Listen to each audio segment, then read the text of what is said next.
கடலூர் மாவட்டத்தில் மக்கள் தோற்றார்களா அல்லது தங்கர்பச்சான் தோற்றார்களா அப்படின்னு சொன்னால் மக்கள் தோற்றார்கள் அப்படின்னு சொல்ல முடியும். உடனே நீங்கள் என்ன சொல்றீங்கன்னா, ஏவா நீ பாட்டாளர் கட்சி சேர்ந்தவன்பா, நீ உன் கட்சி ஆள் தோத்துட்டா மக்கள் தோத்துருவாங்கன்னு சொல்லிடுவியா அப்படின்னு கேள்வி கேட்பீங்க. இந்த வீடியோ முடிஞ்ச பிறகு முழுசா பார்த்தீங்கன்னா அதுக்கு நீங்கள் பதில் சொல்லுங்க. நீங்கள் இது சொன்னா ஏற்றுக்கொள்கின்றேன். அதுக்கு முன்னாடி சில உதவி சொல்லியிருக்கேன். நான் இப்போ நெய்வேலி மின்சாரத்துக்காக நிலத்துக்கு கையகப்படுத்துறாங்க. அன்னைக்கு திராவிட கட்சிகளும் சரி, திராவிட கட்சிகளுக்கு கூட இருக்கக்கூடிய கம்யூனிஸ்ட் கட்சிகள், காங்கிரஸும் எதுவுமே வாய் திறந்து பேசல. பிசிக்கு முதல் கொண்டு யாருமே வாய் திறந்து பேசல. அன்னைக்கு களத்தில் இறங்கி போராடுறது பாட்டாளர் மக்கள் கட்சி கொண்டு அந்த மக்கள் அந்த நிலத்து தரமானு சொல்றாங்க. நீங்க ஏன் இருக்கிறீங்கன்னு ஏன் சொல்றோம்னா, இந்த எனர்ஜி நிறுவனம் என்ன சொல்லி இருக்கிறாங்கன்னா, நாங்கள் மின்சாரத்துக்காக தான் எடுக்கிறோம், மின்சாரத்து அப்படி நிலக்கரிகள் பத்தல, மின்சாரம் வராது அப்படின்னு சொன்னோடனே மற்ற மாவட்ட மக்கள் சொல்லணும், ஆனால் அவங்க என்ன போனப்போ நம்மளுக்கு கரண்ட் வர நம்ம என்ன பண்ண முடியும், நம்ம தொழில் என்ன ஆகும் அப்படின்னு யோசிப்பாங்க தவிர, ஆனா போய் சொல்றாங்கன்னு யோசிக்க மாட்டாங்க. என்ன காரணம்னா, இன்னைக்கு நிறைய மின்சாரக்கூடிய விஷயம் வச்சு, இப்போ எக்ஸாம்பிளுக்கு சூரிய ஒளியிலிருந்து நம்ம மின்சாரத்தை எடுக்க முடியும். இன்னைக்கு அப்படியே எடுத்துக்கிட்டு இருக்கேன். காற்றாலை மூலமாக மின்சாரத்தை எடுக்க முடியும். இந்த ரெண்டு விஷயமே இன்னைக்கு உலகம் முழுக்க அதிகமாக பயன்படுத்திட்டு வராங்க. ஏன்னா நம்ம ஒரே ஒரு முறை செலவு பண்ணால் மின்சாரம் சூரிய ஒளியிலிருந்து மின்சாரம் அவ்வளோ நம்ம எடுக்க முடியும். அந்த அளவுக்கு எனர்ஜி இருக்கு.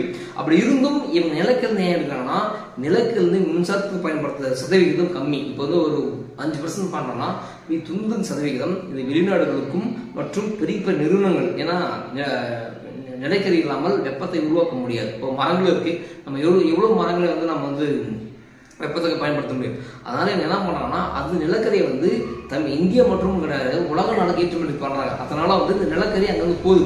இவங்க சொல்லுகிற காரணம் என்னன்னா, நான் மின்சாரத்தை எடுக்கிறேன் அப்படின்னு சொல்லிட்டா மற்ற மக்கள் போராடுற மக்கள் குறை சொல்லுவாங்க.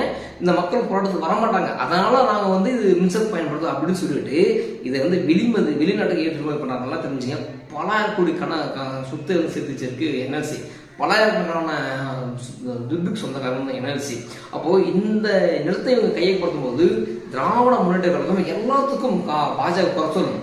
கார்பரேட் முதலாளிக்கு ஒத்துழைக்கிறாங்க, கார்பரேட் முதலாளி வாழ வைக்கிறாங்க சொல்லக்கூடிய இந்த திராவிட முன்னேற்ற கழகம் தமிழ்நாட்டில் இருந்த இந்த பிரச்சனைக்கு எதுவுமே பேசல, அமைதியாக இருந்துட்டாங்க. அன்றைக்கு எடுக்கக்கூடாதுன்னு சொல்ல பாட்டாளர் மக்கள் கட்சி இந்த திராவிட முன்னேற்ற கழக அரசு தான் காவல்துறை வச்சு கைது பண்ணாங்க. அதுவும் வஜ்ராயுத வாகனம் வச்சு நான் கைது பண்ணாங்க. அப்போ யாருக்கு தான் அந்த மக்கள் இருக்காங்க, யாருக்கு அந்த அரசாங்கம் இருக்குன்னு நீங்க யோசிச்சு பார்க்கணும்.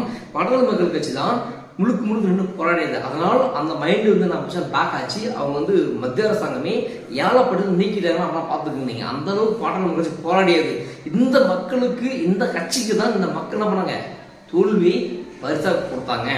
ஏன்னா இன்னைக்கு கூட எம்பியும் சரி, இதுக்கு முன்னாடி இந்த எம்பியும் சரி, என்எல்சிக்கு எதிராக பேசவே மாட்டாங்க, பேசியதே கிடையாது. இப்போ அதே மாதிரி கடலூர் மாவட்டத்தில் ரமேஷ் ஒரு எம்பி தான் ஒரு விவசாயி கொலை பண்ணாரு. அதை பாட்டாளர் மக்கள் தான் போராடி என்ன பண்ணது, ஜெயிலுக்கு அனுப்பிச்சது. இன்றைக்கு இப்போ வேலூர் மாவட்டத்தில் பார்த்தோம்னா துரைமுருகன் மகன் தான் கதிர்கானன். போன முறை அவர் தான் எம்பி.